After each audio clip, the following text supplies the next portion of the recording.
Welcome back to Bull Sessions here on 680 KFEQ. You can email your questions or comments to bull@willcross.net. Once again, here's Randy Baker and agronomist Brad Law. Okay, Brad, we're back.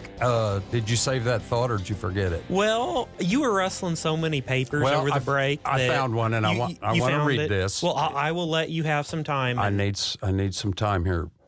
This is from Matthew 13:27. So the servants of the owner came and said to him, "Sir, did you not sow good seed in your field? How then do you have tares?" And that's kind of what we're talking about today. Well, it does relate. I mean, everybody's had weeds, even from way back when in the Bible. They've got dealing with weeds. It's a Garden of Eden. They've been here ever since. But I don't know that tall water hemp necessarily was their Marestail. But you was talking about the different chemicals and so forth. You want to talk about that? And two, I want to touch. What about tillage? Tillage? Well, tillage can help because we can bury seeds down in. Mm-hmm. And seeds like tall water hemp are said to only be viable around 5 to 7 years once you bury them. But if you bury them this year and then you bring them back up next year, you've just got a revolving door. So effective tillage every few years can be part. I know I got the no-tillers shaking in their boots now. I know. That's what I was worried about. I personally have ground that is no-tilled into a cover. I've got just plain old no-till into prevent plant ground. And I've got ground that was worked last year that was deep worked, in the fall. So I'm looking at all aspects, not saying just this one. I want to see the benefit of each one. Sure. Now, you brought up the Bible verse. Now, I'm going to get on my little pulpit here for a little bit. Okay, let's hear it. Okay, we're going to do this little thing called... Do I have to pass the plate? Well, yes, we will. Okay, we'll get back to it. Checks will be payable to Brad Law. But we're going to preach the prees, Randy. Yep. Okay, and while we're saying preach the prees here, we've got to start clean. Pre-emergent herbicides. Pre-emergent herbicides. And we've got, we were talking about how all these, Randy mentioned ALS herbicides. Well, herbicides are grouped with their mode of action and their site of action, and then there's similar herbicides in the same type. Mm-hmm. So if we keep using the same thing over and over, like, years ago, we started with the glyphosate. Yep. And year that was, year. we had on our spray coop, and Dad would run the tender truck, and we had a cone funnel on it. Well, we took a black marker so he could see, because he couldn't see those lines and stuff in the plastic. We took that Sharpie, and we made a big line right there on 7.5 gallon, because that was 1 quart and we could spray 30 acres and the spray coop was 300 gallon, and that just worked out.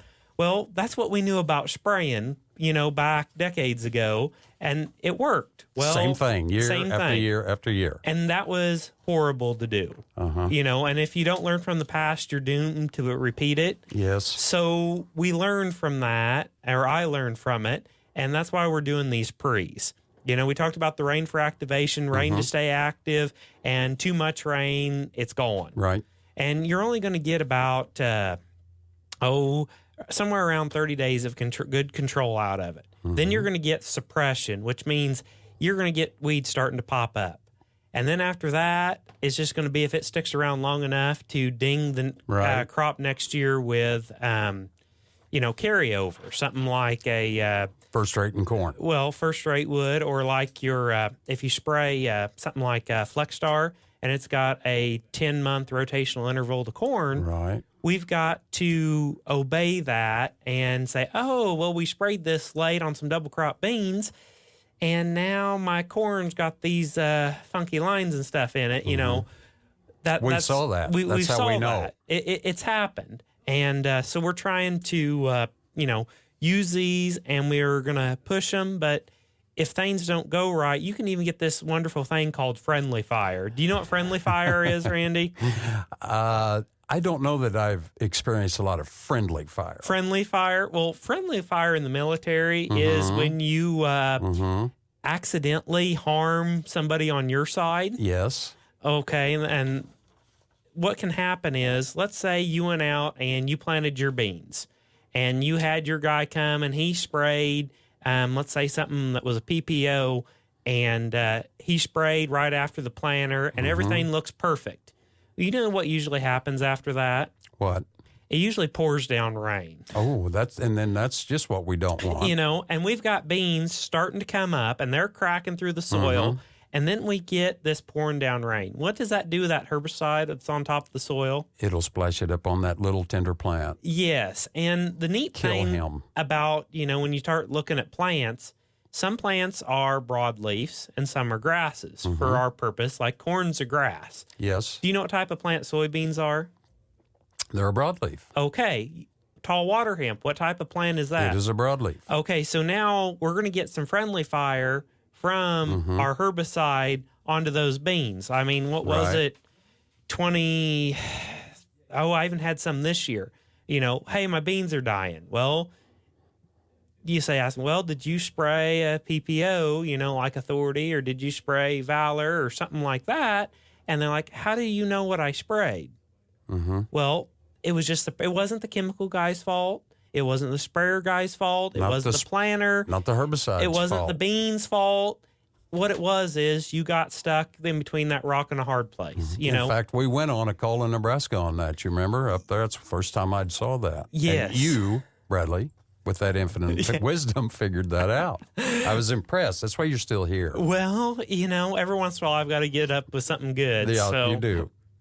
But, you know, when we see that, we say, well, I'm just not going to use that because that happened. Well, you know, you've got to analyze the risk because every herbicide is going to have some little issue, you know, some sort of baggage along with it. And some years you won't notice it, and some years you will. Like we talked about those ALS herbicides. Okay, you can actually shorten the nodes on your soybeans with ALS herbicides. Or like in the plot, I was showing you a picture this week when I was looking out over the backyard plot. Yes. Well, when I sprayed those, we got this little bitty sprayer, and then we modified the booms at the welding shop so I get 20 foot.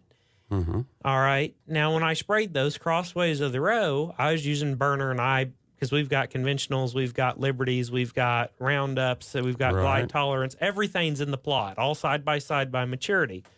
Well, I spray it crossways to try to keep things fair. And I'm in the Ranger, and I've got the GPS out of the sprayer, and I'm trying to drive 20 foot and 5 mile an hour by pressure and spray it as fair can be. Well, I was off just a little bit when I turned, and I was gapping. I was driving a little bit wide. Well, now you can see if you get up and look down at that, where I didn't burn those beans, they're a few inches taller. You know, so some people say, man, these beans are tall and lodged. Well, you could, you know, if you know that typically happens, if you burn them at the right time, you will shorten the nodes. You know, not just do weed control. Because, I mean, it looks impressive when you get beans up, you know, armpit high. You bet. But then especially on you. Yeah. But what happens when you get a big rain late in the season and those beans are loaded up with pods? Then they go down. And how much fun is it to combine those? Not fun. It gets the beans, the seed, especially in our business where we need seed. They get muddy. It don't work. Well, and you've got all that dust, and you can't see if there's a rock or, you know, a hedge post or something that some guy planted over. And then you get all those combine issues we talked about last week. So, you know, we can do that with herbicides. That's one of the other effects that they can have when we play on that. You know, we were talking about that damage. And you ever watch that cartoon with the grandkids about Looney Tunes? Yeah, I've done that. I really like Wile E. Coyote and Roadrunner. They're good. And so do the boys. But you ever feel like sometimes you can relate to Wile E. Coyote? Daily. Whatever, you know, no matter what you try or whatever you do, it's still not going to work out for you. So, you know, with these weeds, we don't want to get discouraged. No, because it's a different thing every time. Every year. And it's going to continue to be that way, so we need to accept it. You know, and we need to start tweaking things, you know, and if we try to mix things up, because if we do the same thing over and over, we're going to have resistance. So let's mix this up and try to, you know, let's get that water hemp. You know, let's go out there with 3 modes of action pre. You know, I've had several people, you know, just as default thing and no bias to any chemical company or anything, but we've went out with, say, a Roundup 2,4-D and Sonic and throw in some Prowlin with it. Okay, you've got Roundup to kill any grass out there. You got 2,4-D killing broadleafs out there, right, for winter annuals. Your Sonic or Authority First, same thing, different type company pre-mixing it. But both those have burn down plus residual, and then your Prowl only has residual. It's another mode of action. It's that nice yellow or orange color. You know, that gets all over you. Well, you're Don't not get supposed it on you. to. No, it's well, not with any good. chemical, you got to follow the label and you got to pay attention. Safety first. Well, that gives you three different. You know, we talked about friendly fire. Mm-hmm. Well, you know, when we declare war, I mean, when you have that train wreck field like I had in 2012, like I have this year, you've got to say, okay, I will open my checkbook, I will spend the money, and I'm going to do this right. You know, I had one guy say on the 2,4-D, he said, well, I took that 2,4-D out because the planters were catching the sprayer, so I had the sprayer guy take it out, and that cost me $50,000 in respray bills. So what'd we gain there? You know, so he was like, that little $3 an acre or whatnot. And most of these herbicides you're talking about are not going to break the bank. They're not that expensive. Well, when things are effective, then it works. Mm-hmm. You know, so if it works, it doesn't matter what it costs, to within reason. Within reason, yeah. We still got to work on a bottom line, but yet we don't have a bottom line if we just ignore it and let the weeds take over. Hang on a minute, Brad. We're going to take another break here. We'll talk more about tall water hemp. In fact, we're probably going to start talking about some Marestail, some horseweed here a little bit. All right. When we come back, you're on Bull Sessions on 680 KFEQ.